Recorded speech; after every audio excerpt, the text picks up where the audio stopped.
Evangelho de João, capítulo 18, do 12 ao 14. Diz assim, irmãos, a palavra do Senhor.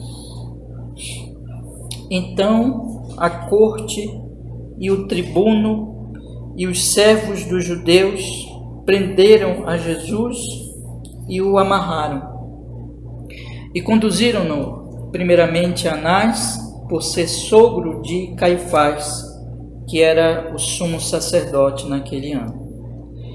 Ora, Caifás era quem tinha aconselhado aos judeus que convinha que um homem morresse pelo povo. Amém. Vamos orar, meus irmãos. Ó Senhor, nós estamos aqui hoje à noite e nós suplicamos a grande bênção, Senhor, de podermos ouvir a sua voz na pregação da palavra.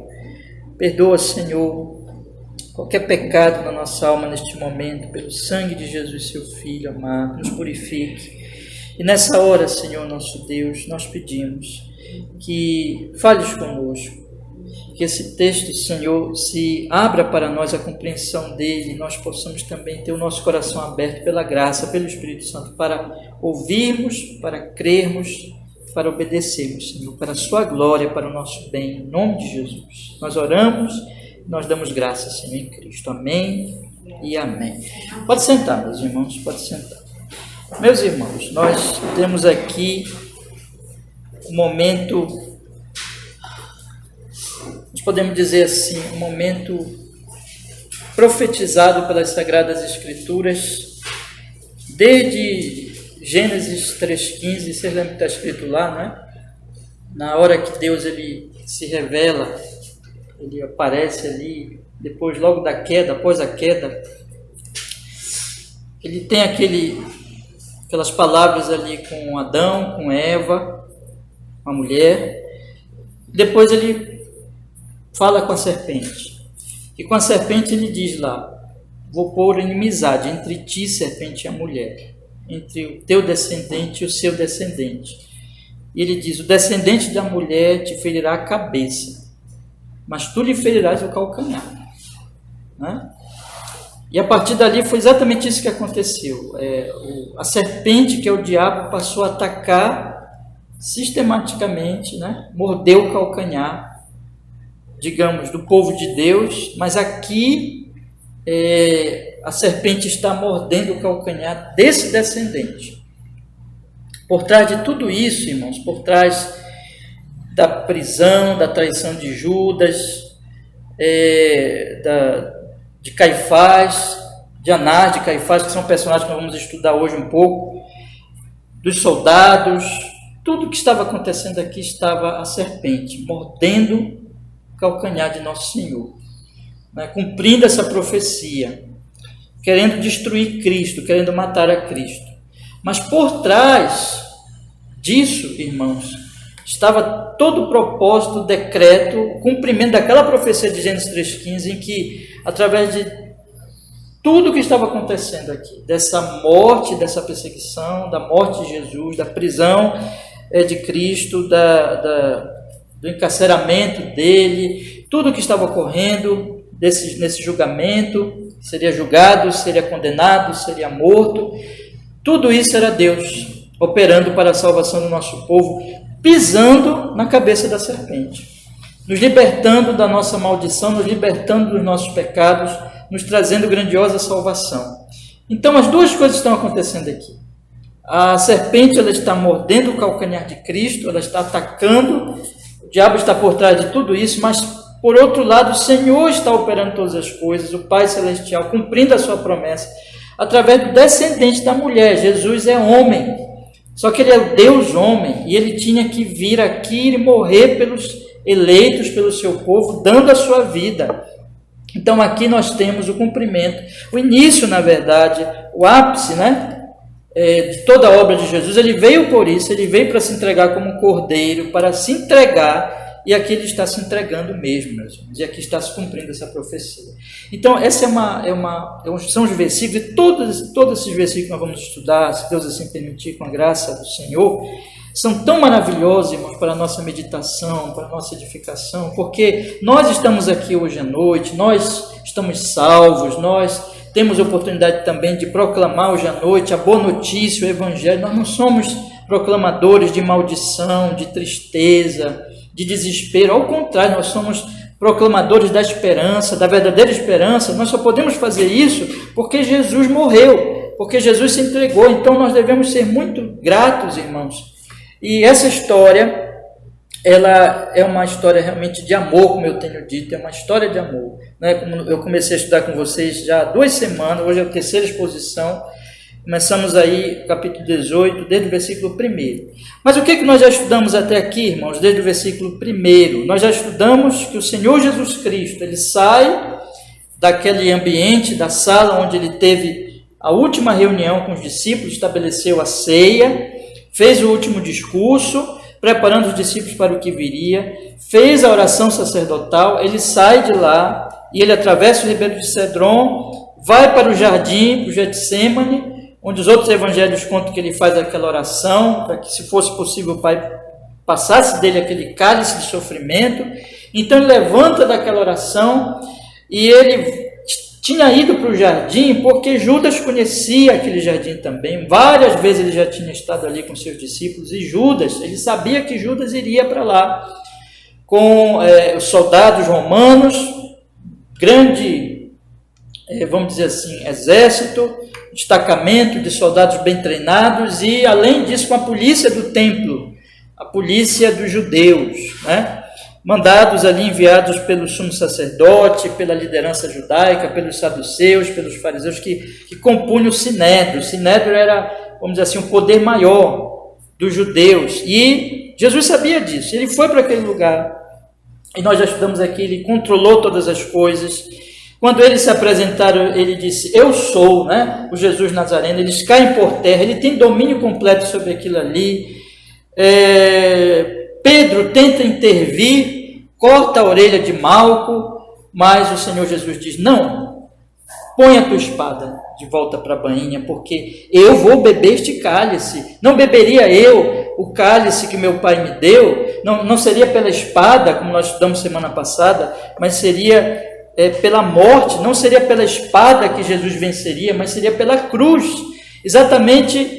Ele iria, como eu acabei de falar na introdução, ele iria pisar na cabeça da serpente, não pela espada, mas pela morte na cruz. Ele tinha que se entregar, ele tinha que morrer naquela cruz. Então ele diz, não, Pedro, não é pela espada, é pela cruz, e é pela obra do Espírito Santo. Então, meus irmãos, Pedro desiste daquela loucura, e o que Jesus faz em seguida? Ato contínuo, né? Então acontece isso aqui. Então ele se entrega.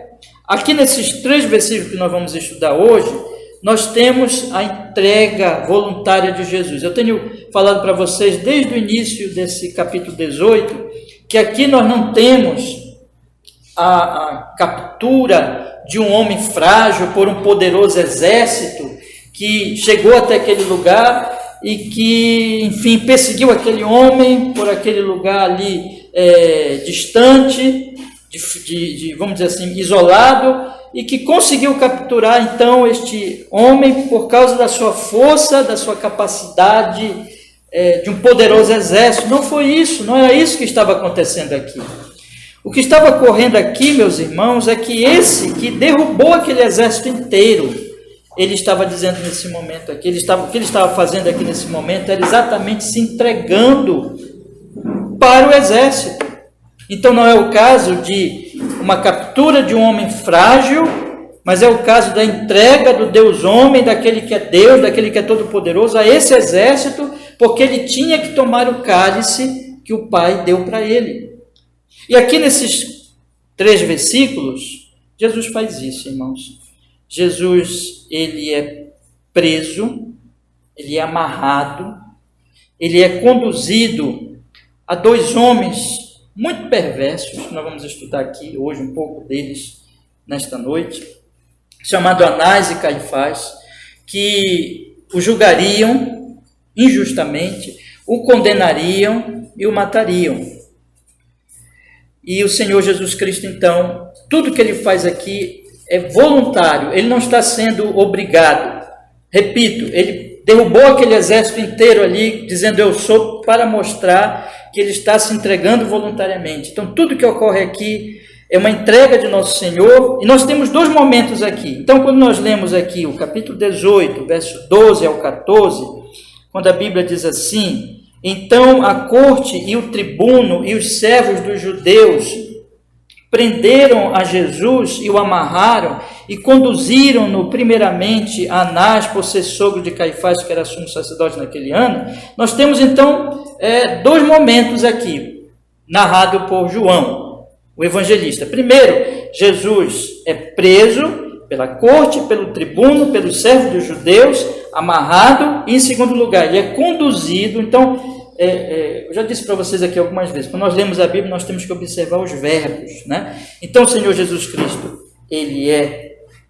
prenderam Jesus, amarraram Jesus, conduziram Jesus. Nós temos dois momentos aqui, basicamente. Um primeiro momento que o Senhor Jesus é preso e amarrado, ali mesmo no lugar, e um segundo momento em que ele é conduzido às autoridades religiosas judaicas. Esses dois momentos, meus irmãos, são muito significativos aqui. E é isso que nós vamos estudar hoje. Nós vamos tratar desses dois momentos, né? Dessa prisão, desse amarrar de Cristo aqui e da sua condução a Anás e Caifás. Então, já quero colocar aqui meus dois pontos desse sermão hoje à noite. Nós vamos falar aqui, irmãos, então, dessa prisão de nosso Senhor e vamos falar da condução de nosso Senhor Jesus Cristo a essas duas autoridades extremamente perversas, malignas, irmãos, e que por trás de tudo isso, na verdade, quando nós observamos aqui, nós temos um homem sendo preso, sendo amarrado, um homem inocente, um homem que nunca pecou, né? Sendo preso sem nenhum motivo, sendo amarrado sem nenhum motivo, sendo levado a homens perversos que iriam julgá-lo injustamente, condená-lo à morte. E tudo isso aqui, do ponto de vista, irmãos, humano, não tem justificativa. Mas por outro lado, eu vou meditar com vocês hoje à noite. Tudo isso estava no propósito de Deus, e como eu falei logo no início, estava cumprindo a profecia de Gênesis 3,15. A serpente estava mordendo o calcanhar de Cristo, mas Cristo iria pisar na cabeça da serpente. É isso que está acontecendo aqui. Deus está cumprindo o seu propósito. Então, irmão, vamos olhar agora para o texto com mais um pouco de cuidado. Convido vocês aí a manterem a sua Bíblia aberta em João capítulo 18, versículo do 12 ao 14. Mas hoje nós vamos ler alguns outros trechos aqui dos evangelhos e possivelmente também de Atos dos Apóstolos. Eu peço para vocês irem acompanhando comigo. Veja o que a Bíblia diz aqui. Então a corte e o tribuno e os servos dos judeus prenderam a Jesus e o amarraram e conduziram-no primeiramente a Anás, por ser sogro de Caifás, que era sumo sacerdote daquele ano. Ora, Caifás era quem tinha aconselhado aos judeus que convinha que um homem morresse pelo povo. Então, primeira coisa que acontece aqui, meus irmãos, nós temos a prisão e aqui por parte da corte, do tribuno e dos servos dos judeus. Jesus é preso.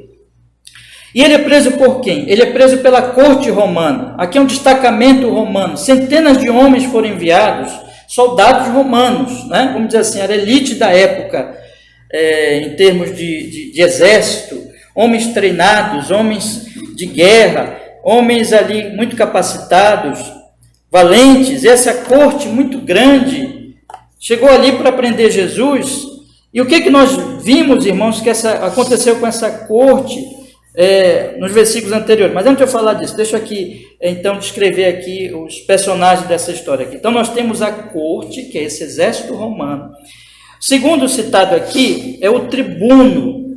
O tribuno era o comandante da corte, né? Então, ele estava comandando aquele exército romano que foi lá prender o Senhor Jesus Cristo. E é a primeira vez que ele aparece aqui na narrativa de João, o tribuno.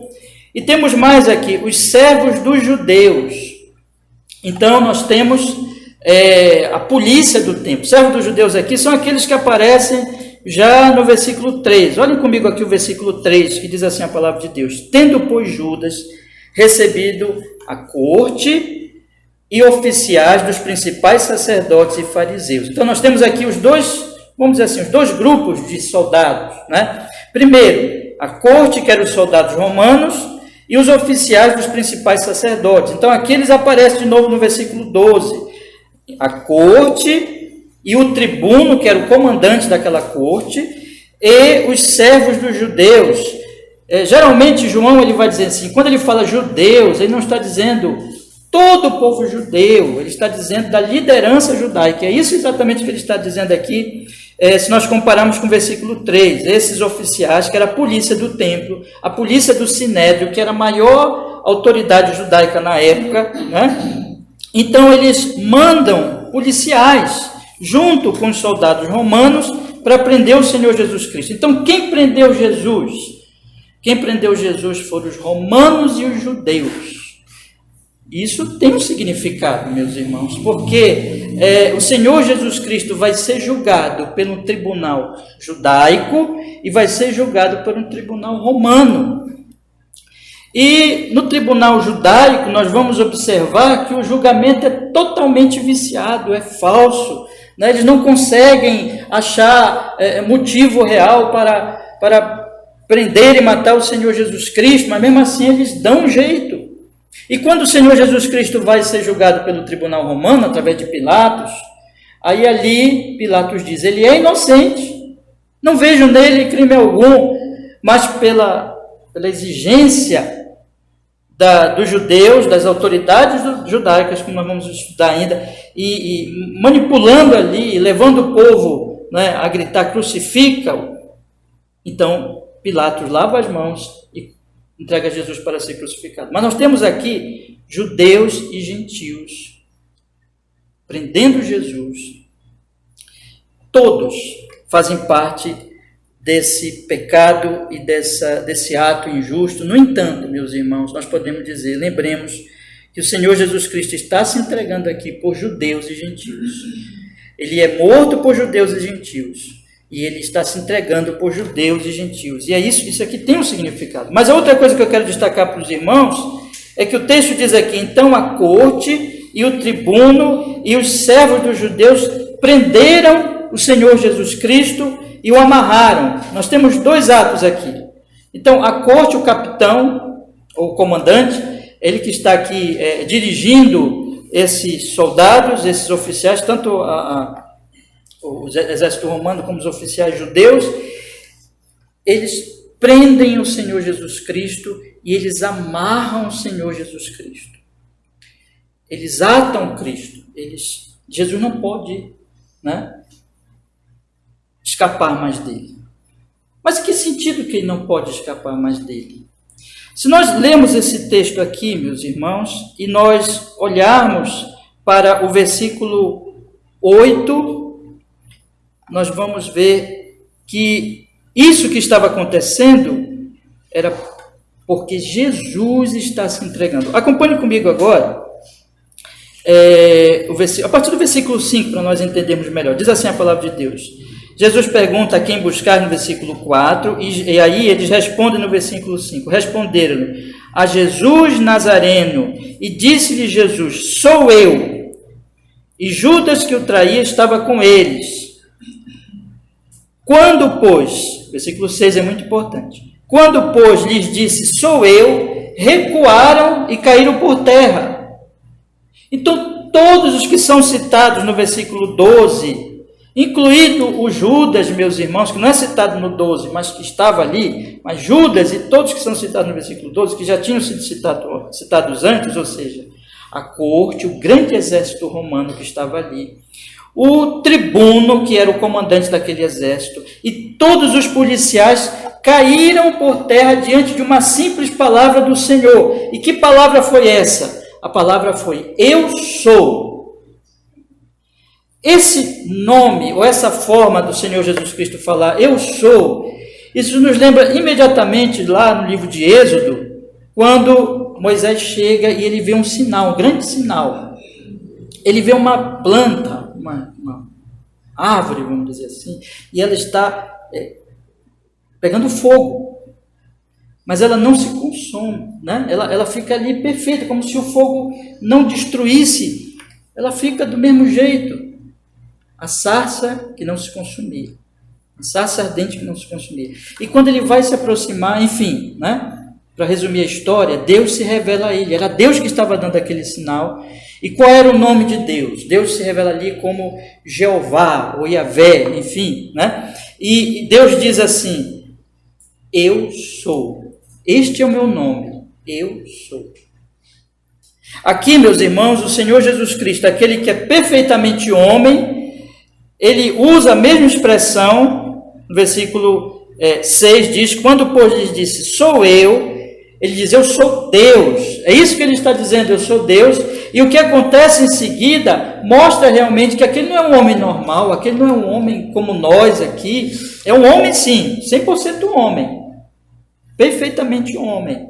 Mas mais que um homem, é o Deus homem. E quando ele diz, eu sou, todos aqueles homens poderosos, treinados, valentes, caem por terra, meus irmãos. Eles são jogados. Aqueles homens, o que o Senhor está mostrando aqui? O que Deus está mostrando aqui nas Escrituras? Que aqueles homens jamais poderiam prender Jesus. Como um exército poderoso prende um homenzinho fraquinho como qualquer um de nós. Jamais eles poderiam prender Jesus e jamais eles poderiam amarrar o Senhor Jesus Cristo, a não ser que o Senhor Jesus Cristo se deixasse, aquele que é o Deus homem, se deixasse prender e se deixasse amarrar. O que o texto aqui está destacando muito claramente é que o Senhor Jesus Cristo está se entregando voluntariamente. Esses homens, meus irmãos, não tinham poder de prender Jesus, nem de amarrar Jesus. Jesus Cristo se deixou prender, Jesus Cristo se deixou amarrar.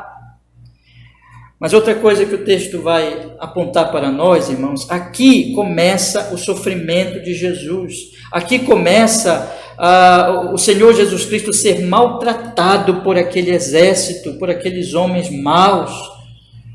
Os soldados judeus não entendiam nada da lei de Moisés, ou dos judeus, ou de quem era Cristo. Para eles aquilo ali era só mais um preso que eles estavam capturando.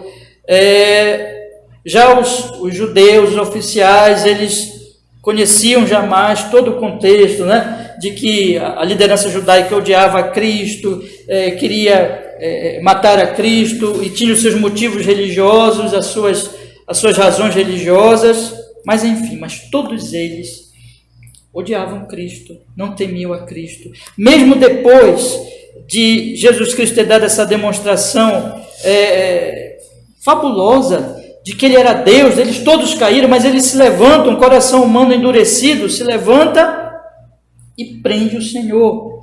E a partir daqui, meus irmãos, começa o sofrimento de Cristo. Nós temos aqui, se eu puder resumir, nós temos aqui 3 atos que vão acontecer, e João ele vai nos contar essa história. Primeiro, Jesus é preso, amarrado. Segundo, nós não vamos ainda estudar hoje, mas nós vamos começar a falar dos juízes, né, que vão julgar a Cristo. O Senhor Jesus Cristo é conduzido aos juízes judeus, que depois também vão conduzi-lo à autoridade romana. E as autoridades, elas vão condenar o Senhor Jesus Cristo. Então nós temos a prisão de Jesus, o julgamento que vai resultar na condenação de Cristo, condenação à morte, e finalmente a morte do Senhor Jesus Cristo. Tudo isso aqui, irmãos, é o sofrimento de Cristo. Na verdade, Jesus já estava sofrendo, sempre, né? Ele é um homem de dores, desde que ele se humilhou, que ele nasceu na Virgem Maria, por obra e graça do Espírito Santo, ele já está se humilhando e ele já está ali sofrendo, mas aqui é o ápice do sacrifício dele. E ele começa a ser maltratado, ele é preso e amarrado. Aquele que é livre, aquele que ninguém pode prender, aquele que ninguém pode amarrar, se deixa prender e se deixa amarrar. Aquele, eu quero que vocês guardem isso muito bem, porque isso Isso é o grande tema, irmãos, das Escrituras, em relação ao nosso Senhor e Salvador Jesus Cristo. Aquele que nunca pecou vai ser julgado e condenado. Aquele que nunca pecou e que, portanto, conforme o apóstolo Paulo diz, por exemplo, em Romanos, que o salário do pecado é o quê? A morte, e que não precisava morrer, e que não tinha que morrer, e que não tinha motivos nele próprio para morrer, ele vai ser condenado à morte e efetivamente vai morrer numa cruz, terrível cruz, em grande e terrível sofrimento. Aquele que nunca pecou, e que, portanto, não merecia, ele não merecia que ter nenhum sofrimento e que sobre ele caísse a terrível ira de Deus, terrível ira que cai sobre os pecadores no inferno, que merece ir para o inferno por causa dos seus pecados. Essa terrível ira vai cair sobre ele na cruz e ele vai sofrer terrivelmente na cruz, no corpo e na alma. Aquele que nunca pecou e que, portanto, não precisava morrer, que não tinha que morrer, vai morrer. Aquele que nunca pecou e que não precisava nem morrer nem ser sepultado, porque a morte e a sepultura e todos os cemitérios que existem nessa cidade e por todo o mundo, é porque existe pecado no mundo, ele vai ser sepultado. Aquele que não precisava passar por nada disso, que era o Deus Santíssimo, Deus homem, como homem nunca pecou e nunca transgrediu a lei de Deus, e era perfeito, ele passa por tudo isso e ele sofre não por causa dele, não por causa dos seus pecados que ele não tinha, mas por causa do pecado de outros. Aqui, meus irmãos, nós temos a substituição de Cristo, a grande e importante doutrina que mostra que a única forma que nós podemos ser salvos, nós todos somos pecadores, como Paulo vai dizer em Romanos, não há justo, todos pecados destituídos estão da glória de Deus, todos merecem morrer, todos merecem ser condenados e irem para o inferno, mas para que nós fôssemos salvos, para que nós pudéssemos estar aqui hoje à noite, e falando de salvação, e falando que existe esperança, existe salvação, existe redenção, existe livramento desse mundo mau e do que vem depois da morte, para que nós pudéssemos falar da esperança,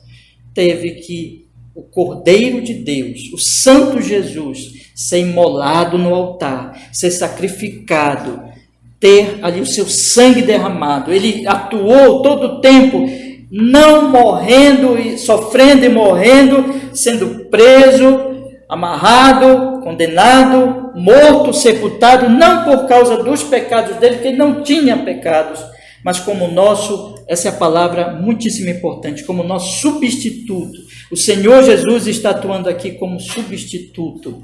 Porque deixa eu falar uma coisa para vocês, meus irmãos, todos nós aqui, sem exceção, absolutamente sem exceção, somos pecadores e os nossos pecados, eles nos prendem, eles nos amarram, eles nos aprisionam e finalmente eles nos matam. A Bíblia fala que existe uma prisão.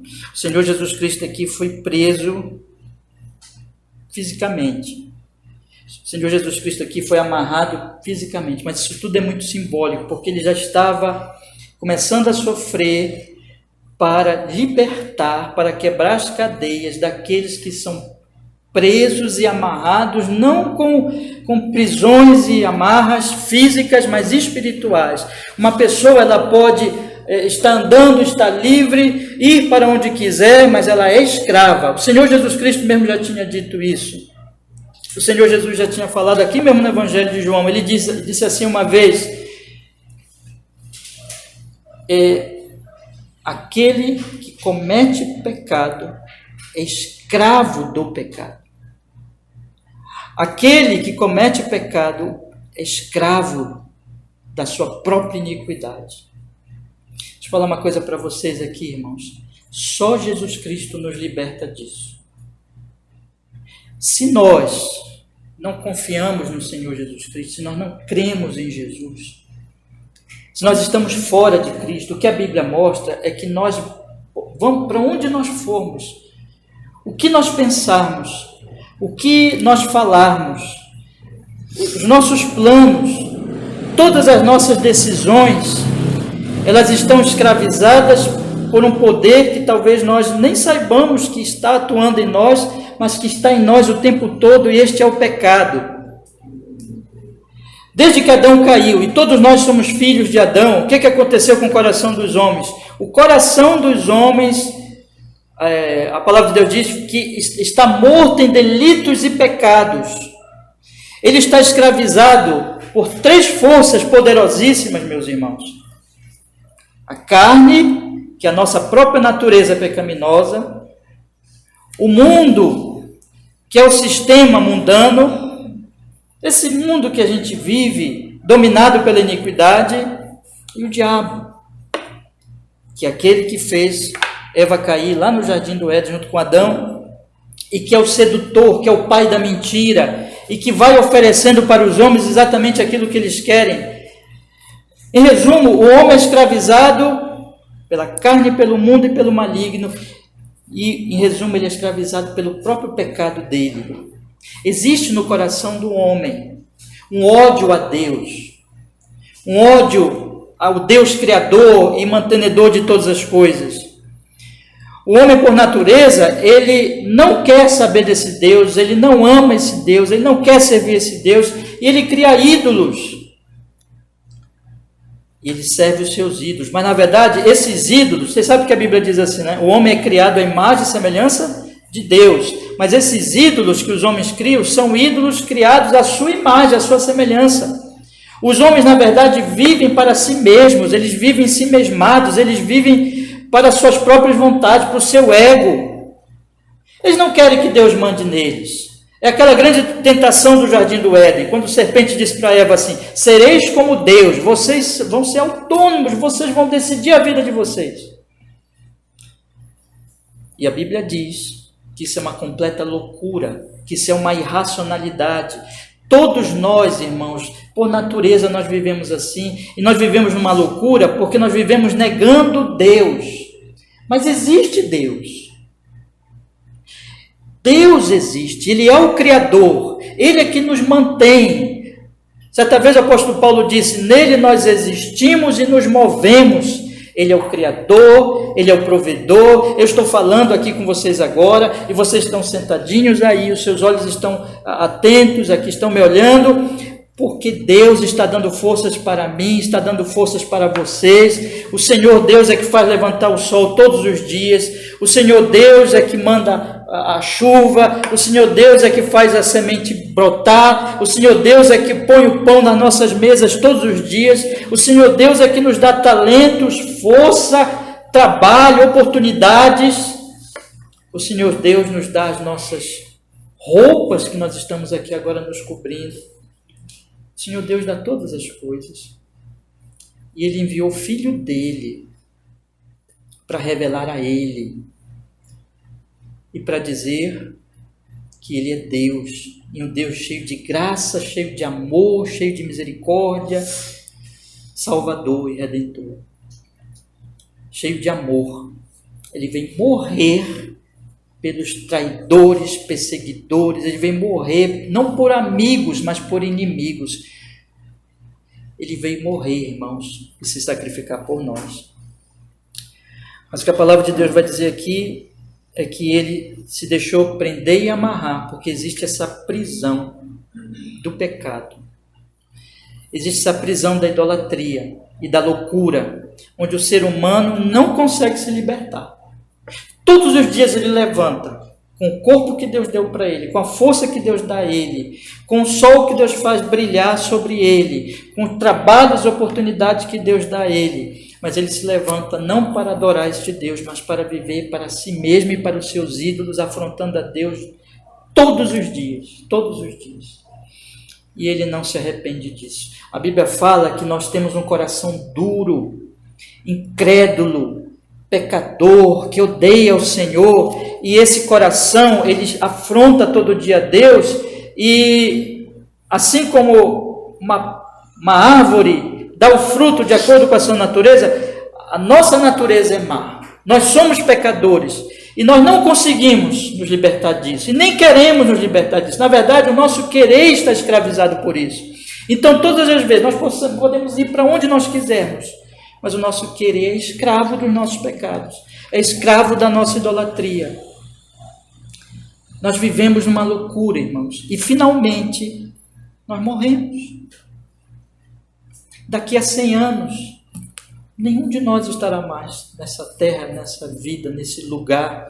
Não sabemos o que vai ser aqui desse lugar, não sabemos o que vai ser dessa cidade, não sabemos o que será dos nossos descendentes, nossos familiares, mas o fato é o seguinte, nós não vamos estar mais aqui. E a palavra de Deus fala não somente de uma morte física, mas ela fala de uma morte eterna. Ela fala de uma condenação eterna. Ela fala de que um dia Deus vai trazer juízo sobre nós, de que Ele vai chamar-nos para a prestação de contas a respeito de todas as nossas idolatrias, de todos os nossos pecados, até as nossas palavras. O Senhor Jesus Cristo chegou a dizer que as palavras que nós achamos sem nenhuma importância, nós vamos prestar contas naquele grande dia. O fato, meus irmãos, é que nós, sem Cristo Jesus, estamos terrivelmente escravizados e presos e amarrados pelos nossos pecados, pela nossa idolatria, sendo levados para a prisão eterna do inferno. Eu queria que vocês percebessem, meus irmãos, que tudo que o Senhor Jesus Cristo está fazendo aqui é para nos libertar. Ele está sendo preso para que nós fôssemos libertos. Ele está sendo amarrado para que as cadeias espirituais que estão nos prendendo, as cadeias da nossa idolatria, do nosso pecado, da nossa maldade, fossem desatadas, fossem quebradas, fossem arrebentadas, e nós pudéssemos então livremente buscar a Ele, nos arrepender dos nossos pecados e confiar nele como nosso único Senhor e Salvador. Ele está aqui nos substituindo, Ele está levando sobre si o que é nosso, a nossa morte, o nosso sofrimento, a nossa prisão, a nossa condenação, para que nós fôssemos salvos e libertos. Às vezes, irmãos, o texto continua, e aqui no versículo 13, agora eu convido vocês a continuarem lendo comigo, diz assim a palavra do Senhor: e conduziram-no primeiramente a Anás, por ser sogro de Caifás, que era o sumo sacerdote daquele ano. E ele dá uma informação aqui importante, né? Ele fala de 2 homens, que agora eu gostaria de dar algumas explicações importantes aqui para nós percebermos o que está acontecendo aqui. Ele diz assim: conduziram-no primeiramente a Anás, que era sogro de Caifás, né? Anás era sogro de Caifás. Quem era Caifás? Ele explica. Caifás era o sumo sacerdote daquele ano. O sumo sacerdote, irmãos, era assim, eu disse para vocês que tinha o Sinédrio, né? O Sinédrio era a mais alta, vamos dizer assim, autoridade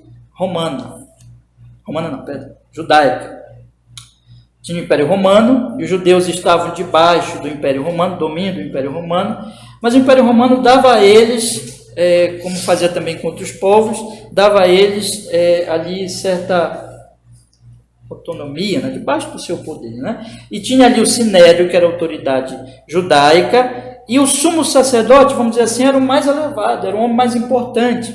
Esse cargo de sumo sacerdote, ele era vitalício pela lei do Antigo Testamento, mas devido à situação aqui, né, de que eles estão debaixo de um império, o império dizia quem seria o sumo sacerdote. E tirava, de acordo com as autoridades romanas tiravam o sumo sacerdote no momento que quisesse, né? Colocava o outro. Então, por isso que João nos dá essa informação aqui, que o sumo sacerdote daquele ano, não que fosse um cargo anual, mas porque naquela ocasião o sumo sacerdote era Caifás. Então nós temos aqui, irmãos, para nós começarmos a entender que o sumo sacerdote era um cargo político-religioso, tá? Então eles tinham ali uma função religiosa, eles controlavam o templo, eles dominavam todo o culto religioso judaico, mas eles também eram um cargo político. Era um cargo ali em que eles estavam debaixo do poder de Roma, do Império Romano, e dependendo desse império, né? E que, portanto, tinha ali todas as tramas e tudo que acontece no meio político de todos os tempos, de todos os governos, de todos os reis, de todas as autoridades. E estes dois homens aqui, Anás e Caifás, nós vamos observar agora, eles eram homens muito envolvidos com todas essas questões, envolvidos da pior maneira possível. Eles eram extremamente corruptos. Então nós temos aqui Anás, que era sogro de Caifás. Mas Anás não era o sumo sacerdote naquele momento. O sumo sacerdote era o genro, né? Quem era? Caifás. Então, Anás era o sogro, Caifás era o genro. Então nós temos aqui, Caifás era o sumo sacerdote daquele ano. E aí João, ele nos dá mais uma informação importantíssima no versículo 14. Qual é? Que esse dito Caifás, do qual Anás não era sogro, ele tinha aconselhado aos judeus no momento anterior que convinha que um homem morresse por todo o povo judeu, para que o povo judeu não fosse destruído. Então, irmãos, por que João destaca este detalhe? Porque aqui nós temos uma trama político-religiosa, vamos dizer assim. Estes homens, eles estavam agindo como políticos, pelos seus interesses políticos, e tinham decidido matar o Senhor Jesus Cristo, não era por interesses virtuosos, para fazer o bem, para fazer a justiça, mas porque eles estavam ali com interesse no poder, e o Senhor Jesus Cristo, de alguma maneira, pelo menos na mentalidade deles, era uma ameaça ao poder deles, e eles tinham também inveja do Senhor Jesus Cristo, então eles decidem matar Jesus. Não há motivos para matar Jesus, não há motivos justos para matar Jesus, mas há motivos políticos para matar Jesus. Eles estão ali empenhados em tirar o perigo que eles entendem que Jesus é para o poder político deles. É muito importante nós entendermos isso. E quem é Anás? Anás, meus irmãos, é um homem terrível.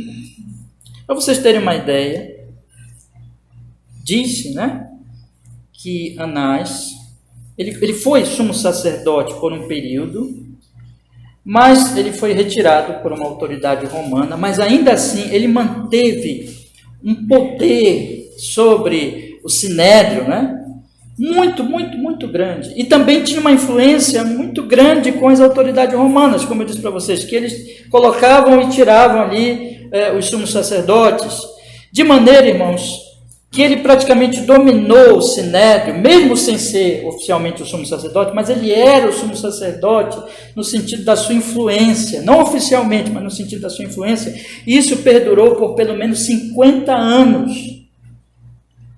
Anás era um homem extremamente astuto,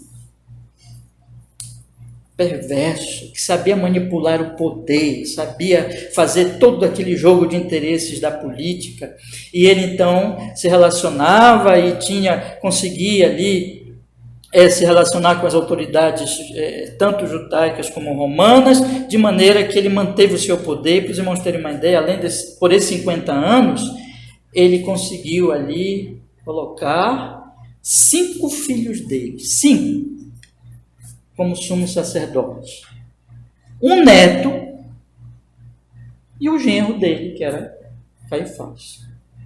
Então vocês percebem por isso, então por 50 anos ele conseguiu fazer isso. Então vocês percebem como esse homem, ele era astuto, um político astuto. E ele sabia se locomover muito bem ali, e conhecia as tramas da política, e conseguia apoio deste, apoio daquele. Política, irmãos. Este homem, ele aparece aqui, por exemplo, vamos ler alguns textos das Escrituras. Assim, só mais uma informação antes de eu ler com vocês. Possivelmente também este homem, ele corrompeu de tal modo o culto. Você lembra que o Senhor Jesus Cristo entrou no templo e expulsou, quem? Ele expulsou, você lembra, Os vendilhões do templo, e disse: vocês transformaram a casa de meu pai em casa de ladrões, de corruptos, de salteadores. A casa de meu pai não é isso. E o Senhor Jesus expulsou-os todos dali, com autoridade divina, né? Ali era o Senhor Jesus como Deus, expulsando do seu templo, da sua casa, aqueles que tinham corrompido o culto. E o que acontecia ali? Acontecia a corrupção na venda dos animais para o sacrifício, acontecia a corrupção na troca das moedas, entre a moeda romana para a moeda dos judeus. E quem estava por trás de toda aquela corrupção, irmãos? Provavelmente era Anás. Então ele era um homem extremamente corrupto, era um ladrão, ele ficou riquíssimo. Este homem, para quem o Senhor Jesus Cristo foi levado. E na Escritura, ele aparece aqui em Lucas, capítulo... Abre sua Bíblia, por favor, vamos dar uma olhadinha aí rapidamente. Ele aparece aqui em Lucas, capítulo 3, versículo 2, a influência dele é tão grande, eu vou mostrar para vocês aqui como Lucas trata de Anás, né? Lucas capítulo 3, versículo 2, diz assim a palavra do Senhor. Leu o primeiro e o segundo, tá? Bora ler o primeiro e o segundo. O primeiro versículo diz assim: no ano 15 do império de Tibério César, sendo Pôncio Pilatos presidente da Judéia, e Herodes tetrarca da Galileia, e seu irmão Filipe tetrarca da Itureia e da província de Traconites e Lisânias, tetrarca de Abilene, sendo Anás e Caifás sumos sacerdotes, veio no deserto a palavra de Deus a João, filho de Zacarias. Veja que só tinha um sumo sacerdote de cada vez, mas Lucas ele coloca aqui como os dois, sogro e o genro, né? Então, Anás e Caifás, sumos sacerdotes, eles eram sumos sacerdotes. Mas que sentido? O Anás não era mais sumo sacerdote. Como é que ele era sumo sacerdote? Pela influência que ele tinha. Na verdade, por trás do sinédrio, sempre esteve Anás. Ele dominava, ele controlava tudo aquilo ali.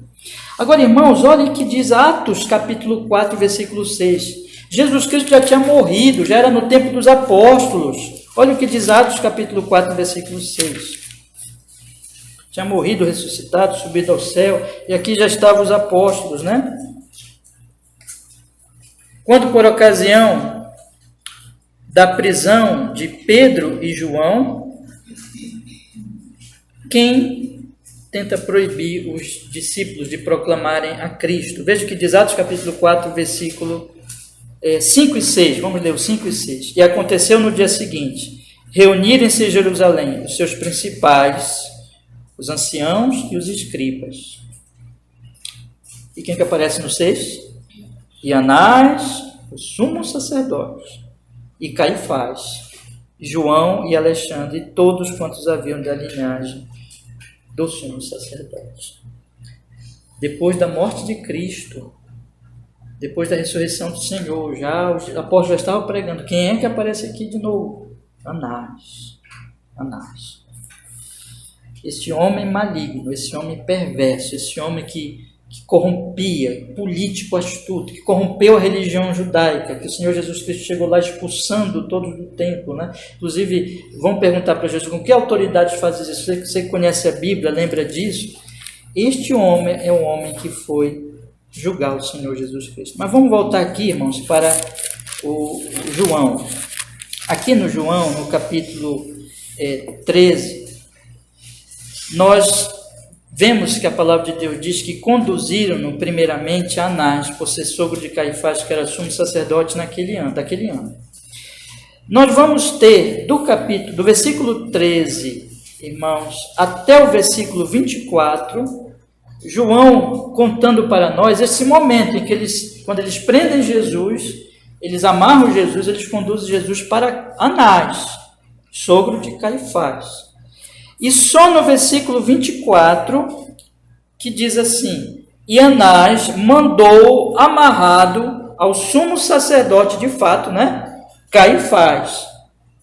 Então, a narrativa é a seguinte, do verso 13 ao verso 24, nós temos João contando este momento em que o Senhor Jesus é levado pelas autoridades romanas e judaicas a este homem, Anás, que não é mais sumo sacerdote, mas que de fato, pela sua influência, tem um grande poder. Então, antes de ir a Caifás, o levam a Anás.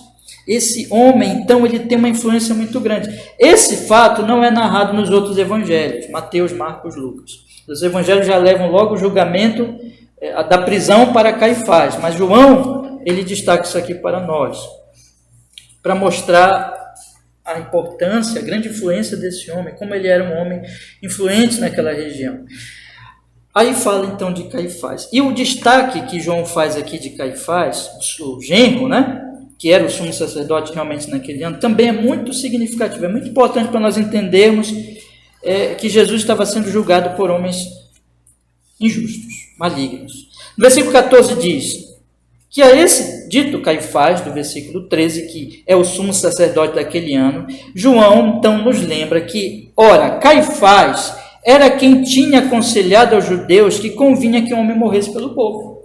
Quando foi que ele fez isso, irmãos?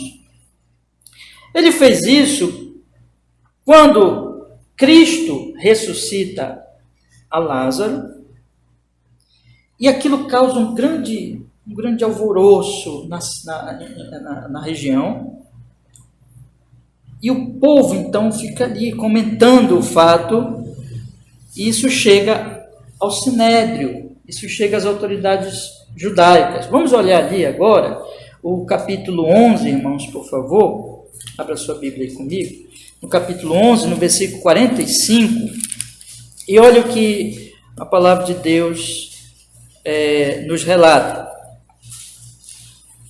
Então, Lázaro tinha sido ressuscitado pelo Senhor Jesus Cristo, é um grande milagre, aquilo está tendo uma grande repercussão, e olha o que o texto diz no versículo 45, diz assim, capítulo 11, verso 45, muitos, pois, dentre os judeus que tinham vindo a Maria, que era a irmã de Lázaro, e que tinham visto o que Jesus fizera, creram nele. Muitos judeus, muitos do povo começaram a crer no Senhor Jesus.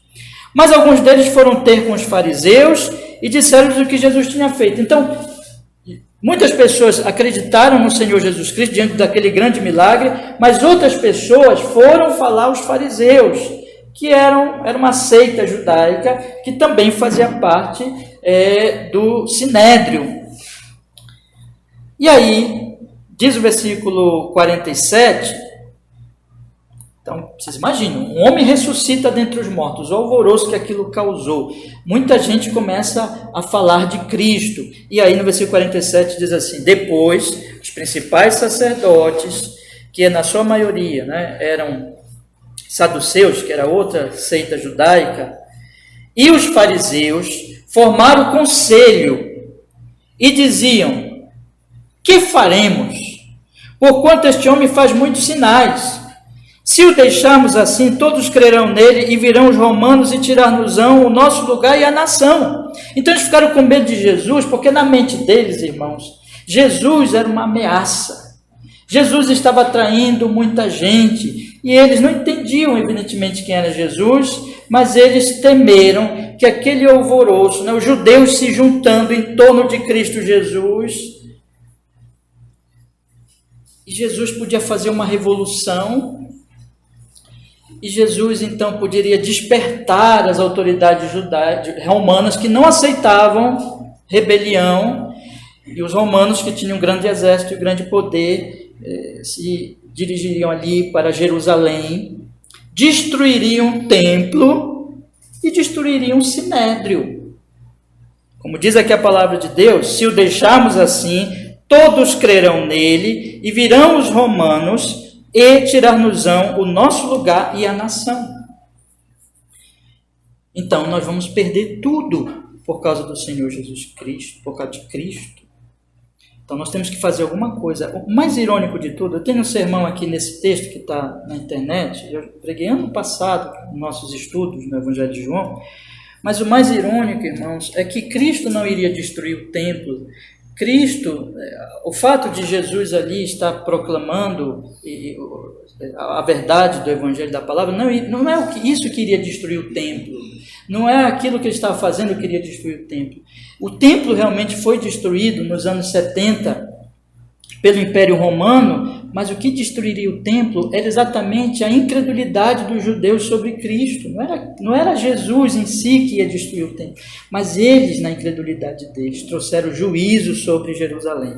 Mas isso é um outro assunto. O ponto aqui, meus irmãos, é que aí aparece Caifás.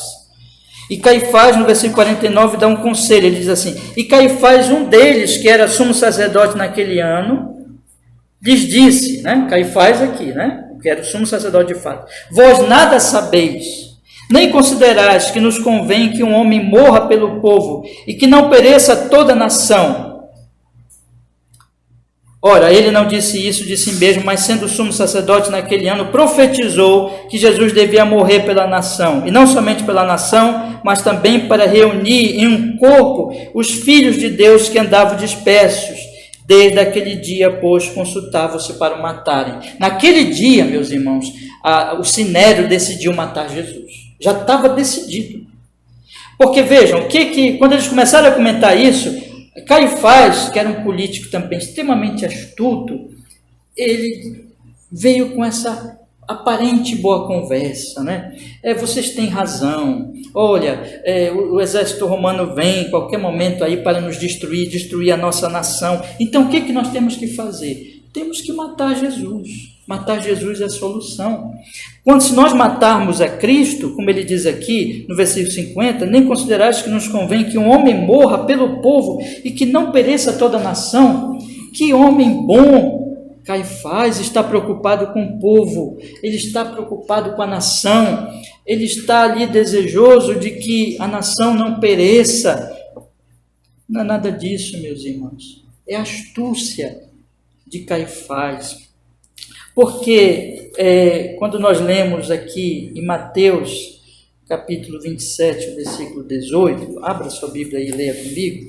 Eu disse para vocês que hoje nós íamos ler alguns textos, Eu preciso ler alguns textos para nós entendermos aqui o que está acontecendo. Em Mateus, capítulo 27, versículo 18, a Escritura diz assim: que quando eles levaram para Pilatos, Jesus para ser julgado, olha o que Mateus diz sobre Pilatos.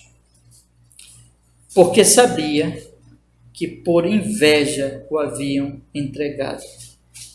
Pilatos sentiu na hora, quando Caifás, quando a liderança judaica trouxe Jesus, aquele jovem ali de 33 anos, Pilatos percebeu na hora: esses homens são malignos, esses homens são injustos, e eles estão fazendo isso por inveja. Inveja. E aqui, meus irmãos, Mateus ainda no capítulo 26, volte um pouquinho na sua Bíblia agora, capítulo 26, versículo 57, Mateus nos informa que: e os que prenderam a Jesus o conduziram à casa do sumo sacerdote Caifás, onde os escribas e os anciãos estavam reunidos. Eu só estou lendo esse texto para mostrar para vocês que Caifás estava liderando tudo isso. Caifás, naquela reunião lá de João, capítulo 11, quando eles decidem matar Jesus, Caifás se faz de homem preocupado com o povo, mas ele está cheio de inveja e com tremendo medo de perder o seu poder, de perder a sua posição, e ele usa de uma conversa mentirosa, dizendo que quer salvar o povo, mas na verdade a intenção dele era maligna. Ele é um político astuto, que sabe dar uma conversa, que sabe se fazer de bom, de generoso, de preocupado com o povo, mas ele é um homem só interessado no poder, cheio de inveja, e que vê o Senhor Jesus Cristo como uma ameaça, meus irmãos. Vamos voltar agora para o capítulo 18. Meus irmãos amados,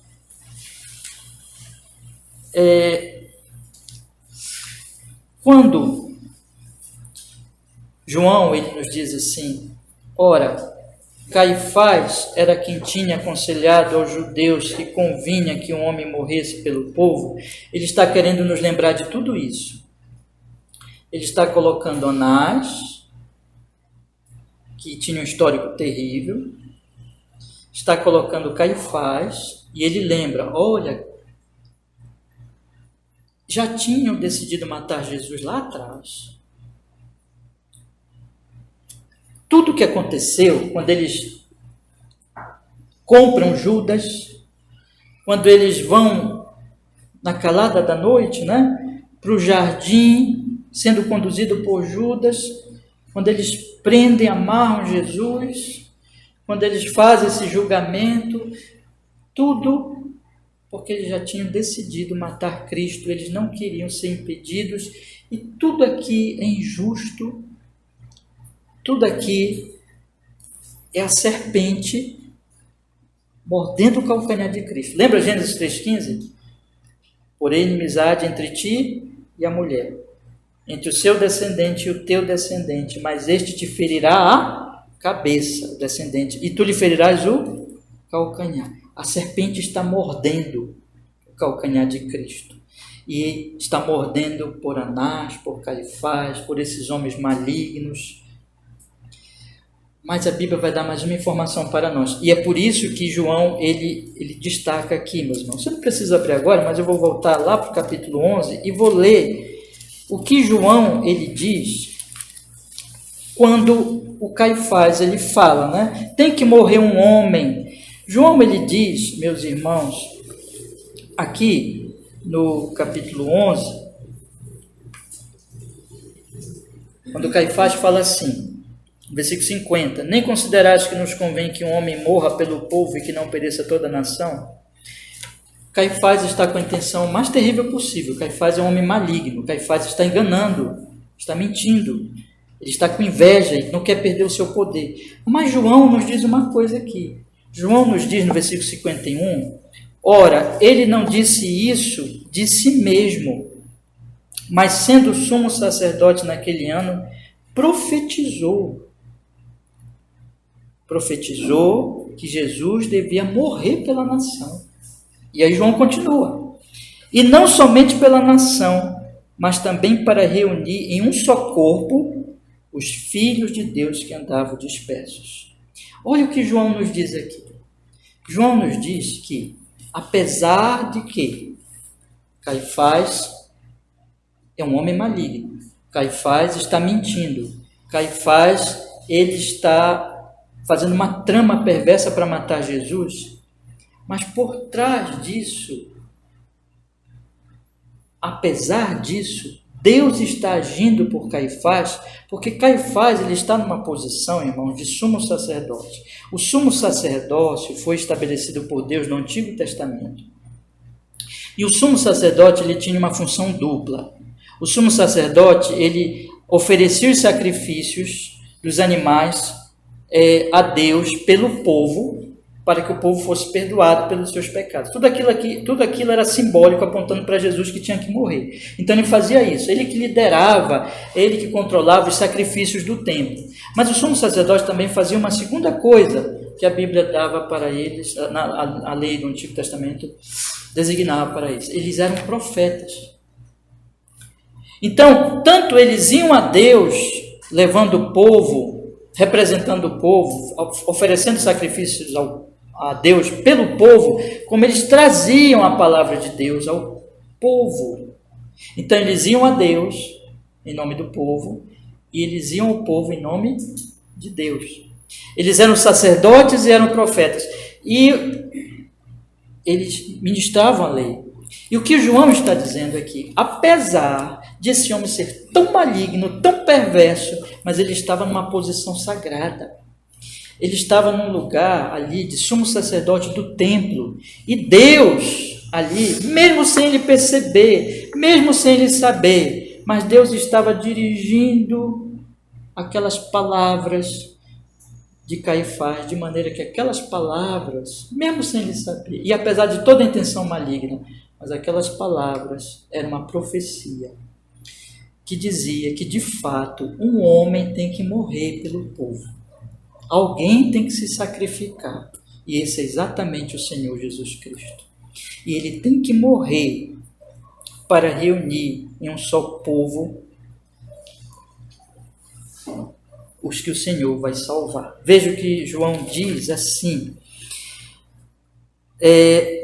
Ele profetizou, sendo sumo sacerdote naquele ano, profetizou que Jesus devia morrer pela nação, e não somente pela nação aqui, entenda-se, povo judeu, Israel, mas também para reunir em um corpo os filhos de Deus que andavam dispersos. Quando o Senhor Jesus falou que Ele é o bom pastor, Ele disse que Ele vai conduzir as suas ovelhas. E Ele disse, eu tenho ovelhas que é de outro aprisco. Existem dois apriscos, irmãos. Existe o aprisco dos judeus, que é Israel. Existem eleitos de Deus entre os israelitas, aqueles que iriam crer no Senhor Jesus Cristo. E existem os que estão fora de Israel, que são de outro aprisco. Jesus Cristo iria morrer pelas ovelhas que estavam em Israel e pelas ovelhas que estavam espalhadas pelo mundo, formando um só rebanho, um só povo. E é isso que João está dizendo aqui no capítulo 11, e não somente pela nação, mas também para reunir em um só corpo, que é a igreja, os filhos de Deus que andavam dispersos. Então vejam, qual é a conclusão que nós chegamos aqui, meus irmãos? E aqui eu já estou concluindo o nosso sermão de hoje à noite, e farei apenas algumas aplicações, mas o que eu quero chegar à seguinte conclusão com vocês hoje à noite é que Anás era perverso, Caifás era perverso, eles já tinham decidido matar Jesus lá atrás, mas por trás de tudo isso estava a mão soberana do Senhor,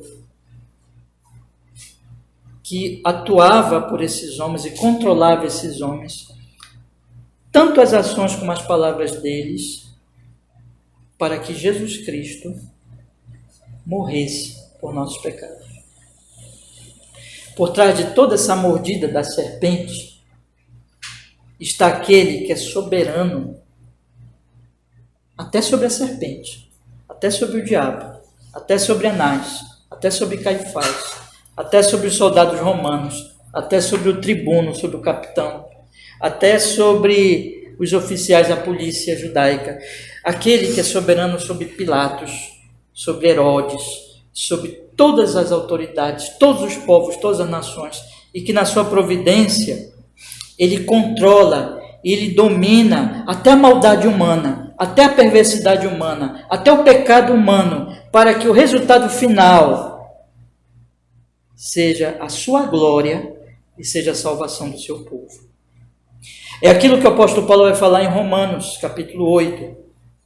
Tudo coopera juntamente para o bem daqueles que amam a Deus, daqueles que são chamados segundo o seu propósito. Meus irmãos amados, aqui o que a Bíblia está mostrando para nós é que Jesus não foi capturado, Jesus se entregou. O que a Bíblia está mostrando para nós é que os inimigos não são os que estão prendendo Cristo. Jesus se entregou e por trás disso eles estão cumprindo a vontade do Pai Celestial. De uma forma misteriosa que nós não podemos explicar, isso é um mistério. Deus é santo, Deus não é o autor do pecado, Deus não tenta ninguém, como Tiago vai dizer, mas mesmo o pecado está no controle de Deus. De maneira que o Senhor domina todas as coisas para cumprir seus propósitos eternos. Deus é soberano, até sobre homens perversos como Caifás, como Anás. E ele já tinha mostrado isso lá no Egito, lembra? Ele é soberano até sobre Faraó. Ele controla todas as coisas. Ele é o Senhor da história. Mas o ponto aqui é que ele estava fazendo isso para a nossa salvação. Você crê no Senhor Jesus Cristo?